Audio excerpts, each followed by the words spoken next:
So you've got your Unraid server running nicely, and you've decided it's time for an upgrade. Maybe you want to swap your parity drive for something bigger, or replace one of your data drives for a shiny new, super large capacity drive. And we all know how easy Unraid makes this. You stop the array, swap the drive, start it back up, and Unraid just handles it. Rebuilds parity, expands your storage, job done. It's really easy. But here's the thing. Which drive are you actually supposed to pull out? Unraid says disk 1. Great. But which slot is disk 1? No, that's not it. That's an SSD. So let's try another slot. Let's try this one here. Let's have a look at this drive. No, that's not the right one either. So the actual upgrade, that's easy. Finding the right drive, that's the hard part. There's got to be a better way. We need to keep track of where our drives are. Right, I'm going to make a map. I'm going to do it the old school way. So I'm going to draw the server, then I'm going to match up the serial numbers from Unraid and write it all down. Okay, one drive done. Only about 12 more to go. Ah no! There's got to be an easier way. So here's the actual problem. Unraid is fantastic at managing your drives, but the way it identifies them doesn't really help you find them physically. Now, some of you are probably very organised. You've installed your drives in a nice logical order, disk 1 in slot 1, 2 in slot 2, left to right, top to bottom, etc. And if that's you, honestly, fair play, you've got it sorted. However, some of us, we aren't that organised, myself included. Drives got added over time, swapped around, shoved in whatever slot was empty at the time, and now I've got absolutely no idea what's where without pulling them out and checking the serial numbers one by one. And that means shutting down the server, pulling drives, squinting at labels, and maybe scribbling numbers on a bit of paper. It's not exactly elegant. What would actually help is a way to see where each drive physically sits, a map of our server that matches what Unraid knows about our array. And that's exactly what the disk location plugin gives you. This plugin is our app of the month for December 2025, and you can see here how cool it is, how we can see exactly where our drives are. So obviously this represents my 24-bay 4U case, and we can see here drives that are considered unassigned. Here are my data drives. I know my parity drive is in slot 3, and my SSD Z pool called Raptor is here, and here I can see my NVMe pool shown at the bottom here. So I know where all of my drives are in my server. So I'm going to wipe this config and show you how to set it up from scratch. So to install it, as always, let's go to the Apps tab and do a search for disk location. Once here, click on to install, and that will install the plugin onto your server. Okay, so now it's installed. If we go to the Tools tab, we can see disk location here. So let's click on to the icon. When we first install the plugin, we'll be greeted with this page, and straight away it's telling us exactly what to do. Now, before we do that, let's have a quick look at what we've got here. We've got various tabs along the top, and as you can see, there's a lot of options in some of these, and it can look a bit overwhelming at first. But don't worry, you don't need to really touch most of this. The plugin tells us exactly what to do, so let's go back to the dashboard here and follow along. So the first thing we've got to do is go to System, and what we're looking for is this button here, for SMART+DB. Now what this does is it scans all of our drives, pulls their information, serial numbers, health data, temperatures, all of that kind of thing. It's basically gathering everything the plugin needs to know about our drives. Right, that's done. Now let's go to Layout and set up what our server actually looks like. So I'm going to click the plus here. Okay, so this is where we tell the plugin what our server actually looks like physically. There's a lot of options here, but we only need to focus on a few of them. First, you can give your layout a name, something that describes the physical hardware. I'm going to call mine 24-bay 4U, but you might put something like 8-bay tower, front cage, whatever makes sense for your server. So the next thing we want to look at here is the actual grid size. So if we look at a picture of my server, we can see that mine actually fits this. It is actually 4 columns by 6 rows. Now your server might be different. If you've got a smaller case with say 8 bays and 2 rows of 4, you'd set 4 columns and 2 rows. But if you've got a tower case with drives stacked vertically, You might have 1 or 2 columns and several rows, so just match what your case actually looks like from the front. So here, the tray count start. This is just the number your first tray starts at. Most people obviously will leave this at 1, but if you wanted for any reason to start counting from a different number, well, you'd set that here. Now here under set physical tray direction, this sets whether our drive bays run horizontally or vertically. Now most rack mount servers and cases with hot swap cages are horizontal. The drives slide in from the front, side by side. That's what I've got, so I'm going to leave it on horizontal. The rest of these options, tray assignment direction, group alignment, etc., you can leave these on defaults for now, but they're here if you want to fine-tune how things are displayed, but they're not essential. Okay, so with that done, let's click on this disk icon to save the disk layout.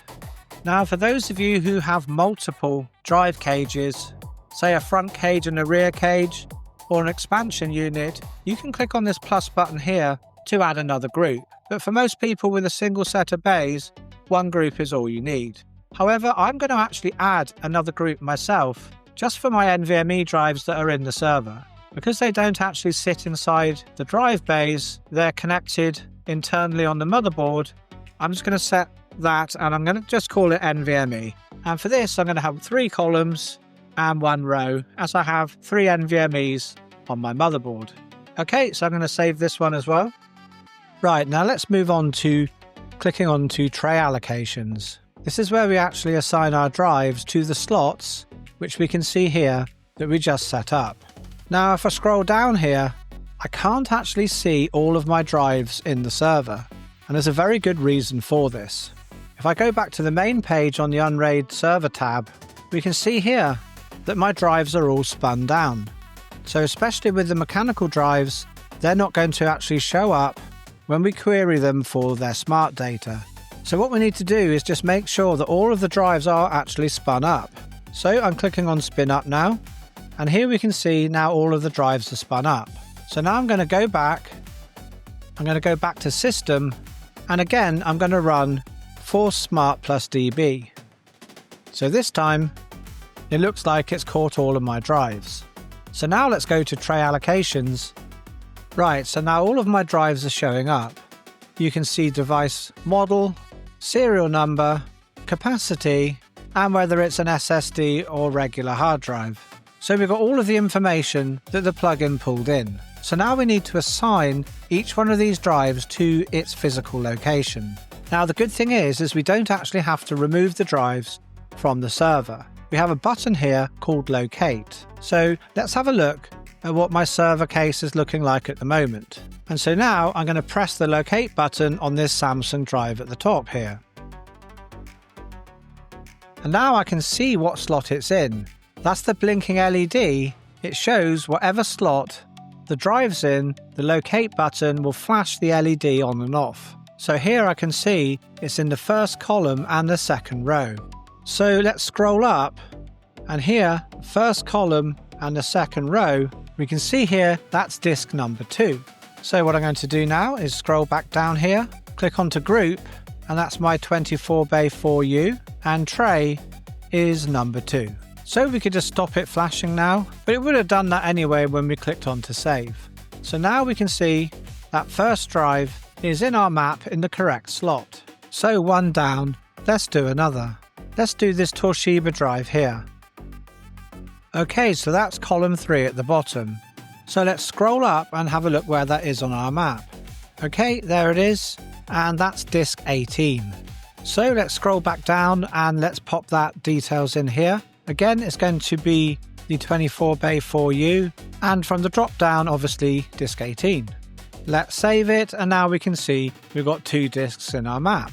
Now don't worry, I'm not going to make you watch all of these, so I'm going to speed through it and get to the end.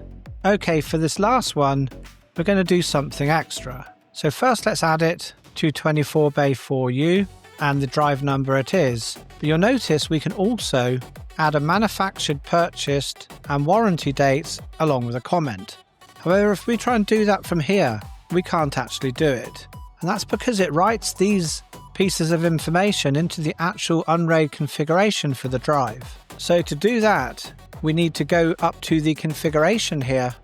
And this at the bottom, we have to allow the editing of the Unraid config. If we don't do that, it's only set to read only and we can't actually write to it. So now let's go back to tray allocations. So here I'm going to put in when it was manufactured, and we can click the calendar here, but I'm actually going to write the year here to save time, as I know it was February 2021 and I purchased it on the 10th of April 2021 and it came with a 5-year warranty and I bought it on Amazon. So with that I'm going to save this drive, and now we can see here the information about this particular drive along with the other ones. Now I could go through and try and add all of that data, but to be honest I don't know all of it, so I'm just going to leave it as is. So with that all filled in, now let's go to the dashboard, and here we can see our map. At the top here we can see my SSDs that make up my Raptor Z pool. We've got an unassigned device here. Here's my main array, the data and parity, and here's another Z pool I've got with my NVMEs. Now these drives that are marked as grey is because they've actually spun themselves down. If we go and look on the main tab here, we can see those drives are actually spun down at present. So that's why they appear as grey here. And obviously the very dark grey ones are empty slots I've got in my server. Okay, so that's the main functionality. Now you can see exactly where every drive is in your server. But there are a few other useful bits in this plugin that are worth a look. If we click on information here, the information tab gives all your drive data in one table. Group, tray position, model, serial number, capacity, how much has been written to each drive, endurance on your SSDs. It's a nice overview if you want everything at one glance. And we've also got this tab here, the SMART tab. The SMART tab shows any drives that have reported errors. I've got a couple here with UDMA CRC errors. Usually that's a cabling issue rather than a drive problem, so I'm not really worried about it. I've acknowledged these so they show green, but the plugin keeps a track of them anyway. Now let's go to the System tab because there's something here that I think is quite interesting. There's a feature here called Check Seagate hard drives. Now I've never run this on my server ever before, and what it does is it compares the SMART data against Seagate's own farm log to check if anything looks suspicious. So it's handy if, like me, you've ever bought drives off Amazon or eBay and wondered if they're genuine or refurbished. So I'm going to click this and see what comes up for me. Okay, so that's good news for me. It looks like all of my Seagate drives are actually passed. So pretty cool feature, something I'd never noticed was there before. So that's the disk location plugin. No more guessing, no more pulling out drives and squinting at serial numbers. You've got a proper visual map of your server, and honestly, it's one of those plugins that once you've got set up, you'll wonder how you manage without it. So I want to give a big thank you to Ole-Henrik Jakobsen for creating and maintaining this awesome plugin. It's clearly had a lot of love and hard work put into it over the years, and the Unraid community is certainly better for having it. Now, if you found this video helpful, please give it a thumbs up and subscribe if you want to see more Unraid content. Drop a comment if you've got any questions or there's something you think that we should cover next. Now, this video is going out on New Year's Eve, so to all of you Unraiders out there, thank you for watching and thanks for being a part of this community. I really hope you have a fantastic new year. Here's to 2026. May your arrays stay healthy, your drives stay cool, and your parity checks always pass. Again, thanks very much. I'll see you in the next one. Happy New Year.